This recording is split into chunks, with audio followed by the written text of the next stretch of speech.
Mr. Lloyd, 2 minutes, if you please. Thank you. Commissioner Larkin or Ms. Paquette, Statistics Canada seems to be getting better at providing some of the data that we need to make informed decisions.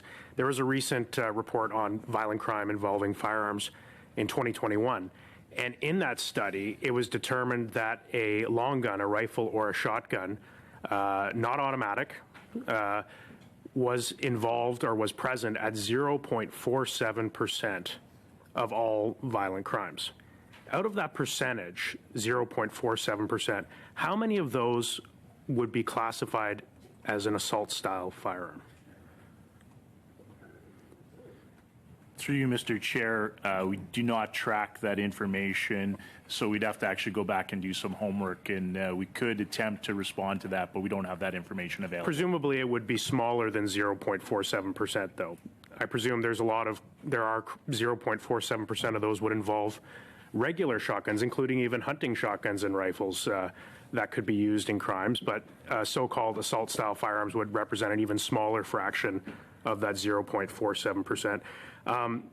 A situation's been brought to my attention, potential situation, when people are facing mental health challenges, we know they can recover. And gun owners are no different. When a legal firearm owner is going through a mental health challenge, sometimes they, under the previous rules, would transfer a firearm to another loved one or a friend who also had a firearms license. And then when they would get better, they would get that firearm back at a later date. Under the handgun freeze that has been implemented, it seems like there could be an unintended consequence in that people who are undergoing mental health challenges would not be able to transfer that firearm to a loved one. 10 seconds. Would they be able to transfer it to law enforcement and get it back from law enforcement, or is that not even possible?